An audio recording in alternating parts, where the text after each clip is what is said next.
राम मंदिर की चर्चा हो और 1992 का जिक्र ना आए। अब तो राम मंदिर बनके तैयार है। 22 तारीख को प्राण प्रतिष्ठा हो जाएगी। राम टेंट से निकलकर अपने महल में पहुंच जाएंगे। लेकिन 1992 में वो कार सेवकों का जो हुजूम था, जो पूरे देश से इकट्ठा होकर अयोध्या पहुंचा, उसकी आंखों देखी जानने के लिए आज हमारे साथ एक कार सेवक मौजूद हैं जिनकी उम्र 1992 में मात्र 9 साल थी। सबसे पहले तो आपका स्वागत साहब। आपका नाम बता दीजिए और आप 1992 की उस घटना के विषय में क्या क्या बताएंगे वो बताइए। मेरा नाम लोकेंद्र सिंह नरूका है। मैं उनियारा जिला टोंक राजस्थान का रहने वाला हूँ। 1992 में मात्र 9 वर्ष का था, कक्षा 4 में पढ़ा करता था मैं। और 1992 का जो बाबरी ढांचा ढहा उसका मैं प्रत्यक्षदर्शी रहा हूँ। उसको अपनी आंखों से देखा है मैंने गिरते हुए, और बड़ा गर्व का विषय था। उस दिन 500 वर्ष का जो कलंक था भारत के ऊपर वो समाप्त हुआ। और जो 77 बार कार्य सेवा हुई, राम मंदिर के लिए आंदोलन हुए, उस आंदोलन में जो लाखों बलिदान हुए, ऐसे राम भक्तों को मैं श्रद्धांजलि भी देता हूं। और उन सबका भी स्वप्न साकार हुआ और भव्य राम मंदिर का निर्माण प्रारंभ हो गया है। 22 जनवरी से विधिवत प्राण प्रतिष्ठा के साथ में लाखों करोड़ों जो भारतीय है, हिंदू समाज है पूरे विश्व का। नरूका जी, मात्र 9 साल की तो आपकी उम्र थी जी। 9 साल की उम्र में कैसे तो आपके माता पिता ने आपको कार सेवक बनने दिया और कैसे आप वहाँ पहुँचे? क्योंकि आप टोंक उनियारा के रहने वाले हो, दूरी बहुत है। 9 साल की उम्र में कैसे पहुँचे? 90 की कार सेवा के बाद में 92 की कार सेवा हुई। तो 90 की कार सेवा जब चल रही थी, वो दृश्य मुझे ध्यान है, क्योंकि मेरे पिताजी संघ के कार्यकर्ता थे। घर के अंदर संघ का वातावरण था, राम मंदिर विषय की चर्चा होती थी। और संघ का मुख्य पत्र है पांचजन्य अखबार। वो पांचजन्य अखबार हमारे घर पर आया करता था, और उसमें राम मंदिर की जो भी आंदोलन चल रहा था उसकी नियमित खबरें आती थी। और मैं बड़े उत्साह से, छोटा सा था लेकिन मैं वो पांचजन्य पढ़ा करता था, और उसके कारण मुझे राम मंदिर के आंदोलन की जानकारी भी थी। उस समय मेरा मन में भाव जगा था कि भगवान राम का मंदिर वहाँ बनना चाहिए। और उस समय संघ की शाखा में भी जाता था, छोटा सा भी। और विशेषकर 1990 के कार सेवा हुई थी, उससे पूर्व हमारे गांव के अंदर आचार्य धर्मेंद्र जी महाराज, जो राम जन्मभूमि आंदोलन के प्रमुख नायक में एक थे, उनकी धर्म सभा हुई थी रात्रि के समय, और वो मैंने सुनी थी। उसके कारण मेरे मन में भाव जगा था कि वास्तव में राम जी का मंदिर बनना चाहिए वहाँ पर। और उसके कारण ये मेरे मन में था कि मैं भी अयोध्या जाऊँ, ऐसा मन 9 साल का बच्चा बहुत छोटा होता है, उस ज़माने में भी छोटा ही होता होगा। अब 9 साल के बच्चे को वहाँ कौन तो लेके गया, किसने अलाउ किया? वो घटना बताता हूँ मैं आपको। 1 दिसंबर 1992 की बात थी, जब उनियारा टोंक से कार सेवकों का जत्था रवाना होने वाला था, और मेरे पिताजी भी संघ के कार्यकर्ता रहे हैं। वो खुद उस कार सेवा में गए थे।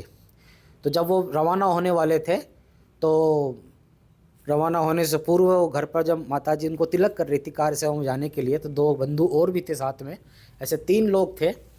तो 3 अपने यहाँ अशुभ माना जाता है किसी काम के लिए। जब तिलक कर रहे थे तो मैं पास में खड़ा था छोटा सा, तो मेरे भी तिलक कर दिया। तो हम 4 हो गए। सबसे पहले माताजी ने मेरे तिलक कर दिया।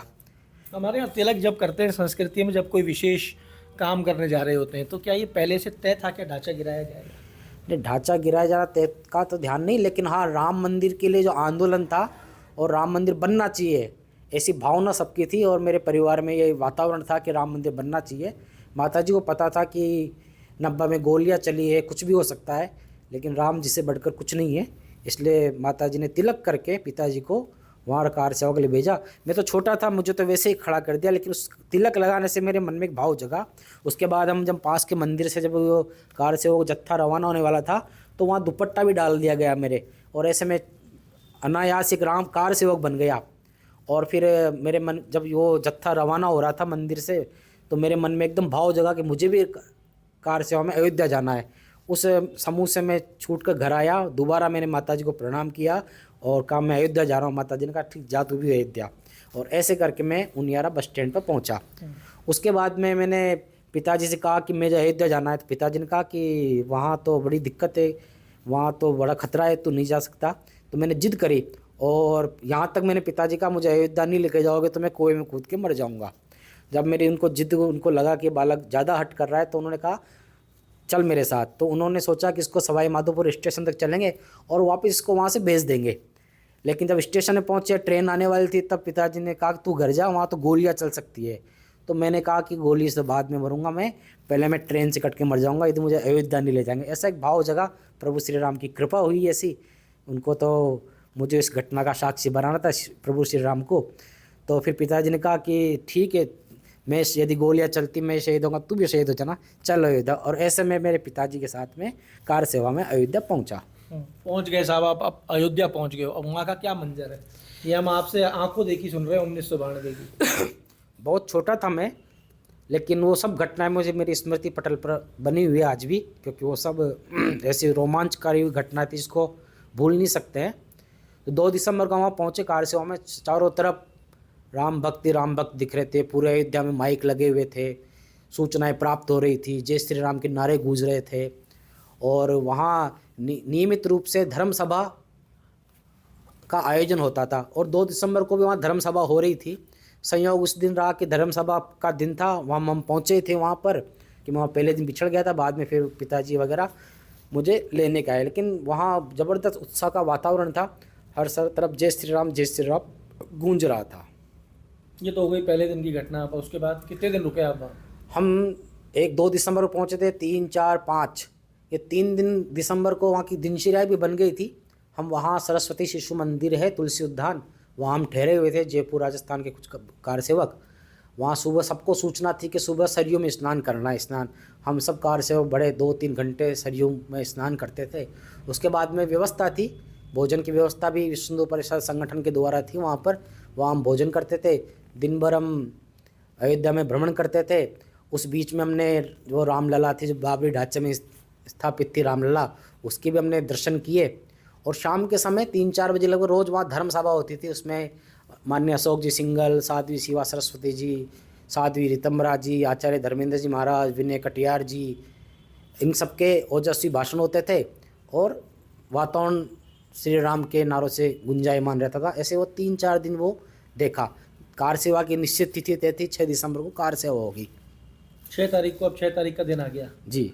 6 तारीख को कार सेवा जिसको आप कह रहे हो, और हम कहते हैं कि वो ढांचा गिराया गया।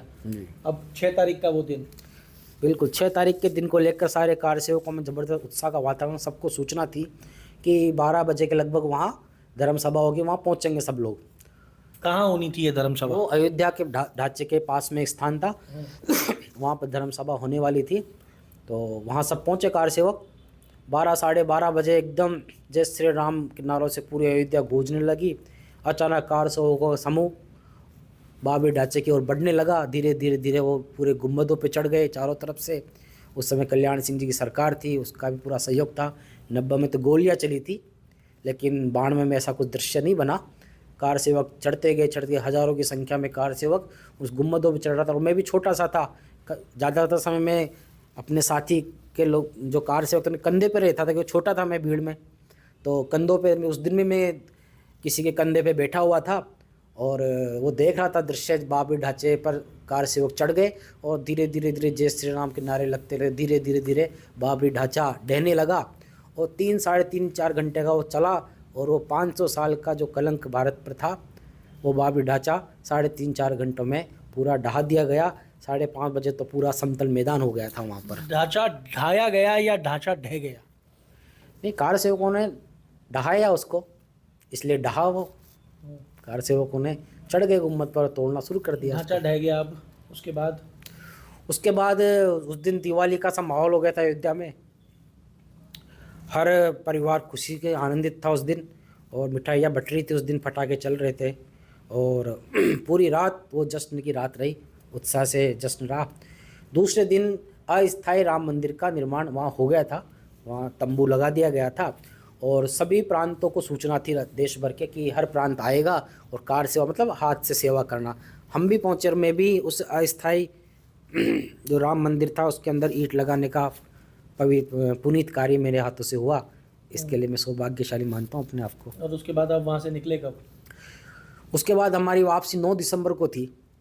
3-4 दिन और वहाँ उस वातावरण में रहे। दोबारा 2 बार 3 बार उस तंबू में, जो तंबू बना हुआ था, अस्थायी राम मंदिर बना हुआ था, उसमें दर्शन किए। और 9 दिसंबर को हम लोग रवाना होकर 10 दिसंबर को हम अपने गांव पहुँचे। और गांव में भी अच्छा माहौल था, बहुत भव्य स्वागत हुआ गांव के द्वारा। और विशेषकर मेरा स्वागत खूब हुआ क्योंकि मैं सबसे छोटा कार सेवक था।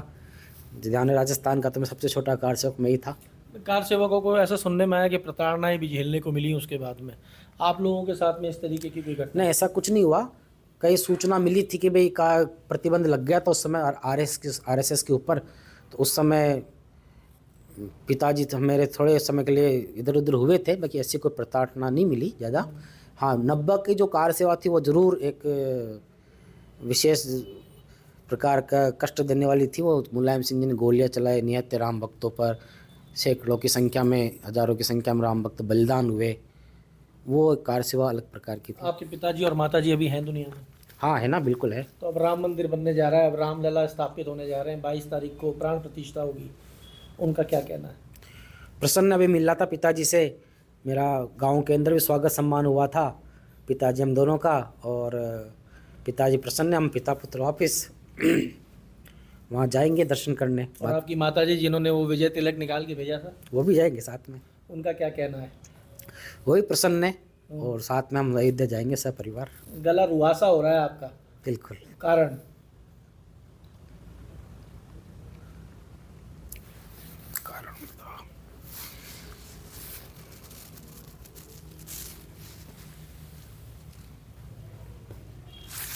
वो मन का संकल्प पूरा हुआ, प्रसन्नता इस बात की। और क्या कहना चाहेंगे? 22 तारीख का दिन सारे देश के लिए एक अत्यंत गौरव का दिन है। सारे देशवासी उत्साह से इस प्राण प्रतिष्ठा समारोह को मना रहे हैं, और अब निश्चित रूप से भारत विश्वगुरु बनेगा। एक तरफ तो कार सेवकों के बहते हुए आंसू हैं नरुका जी, और दूसरी तरफ विरोध है, इसको कैसे देखेंगे? जो विरोध कर रहे हैं वो उनकी नासमझी है। इस प्रभु के काम में उनको बाधा नहीं बनना चाहिए, नहीं तो राक्षस वृत्ति के कहलाए जाएंगे। धर्म का काम है, धर्म के काम में सहयोग करना चाहिए। तो धर्म के काम में सहयोग करना चाहिए, ये आप सुन रहे थे सबसे छोटे कार सेवक को, लोकेंद्र सिंह नरुका, जो मेरे साथ हैं। बात करते करते इनकी वो स्मृतियाँ जो हैं वो इनके शायद सामने उकर के आ गई, तो आँखों में पानी आ गया नरुका जी।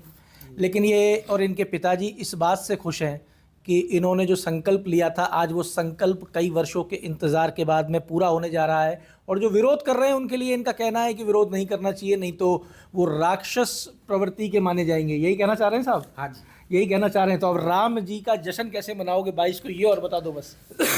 22 को बहुत उत्साह से सब जगह मन रहा है, मैं भी उसका सहभागी बनूंगा। और अच्छे जहाँ रहेंगे 22 तारीख को परसों, वहाँ अच्छे उत्साह से। जब राम जी की चर्चा हो रही है तो आपके आंसू नहीं रुक पा रहे। उस दिन प्राण प्रतिष्ठा हो जाएगी, पहली झलक देखोगे तो कैसे रुकेंगे नीर? हाँ, बिल्कुल। राम के उसमें वियोग में यदि निकल भी जाते हैं तो ये कोई बड़ी बात नहीं है। तो अगर नीर राम के वियोग में और राम के आने की खुशी में निकल भी जाते हैं तो कोई बड़ी बात ना होगी। राम के आने का इंतज़ार सबको है, ख़ास तौर से उनको जिन्होंने कार सेवकों के रूप में एक बड़ी भूमिका अपनी जान की बाजी लगाकर लगाई थी। जयपुर से अमर उजाला के लिए मैं आशीष कुलश्रेष्ठ। अगर आप ये वीडियो YouTube पर देख रहे हैं तो हमारे चैनल को सब्सक्राइब करें और बेल आइकन को दबाना ना भूलें। अगर आप Facebook पर ये वीडियो देख रहे हैं तो हमारे पेज को लाइक करें।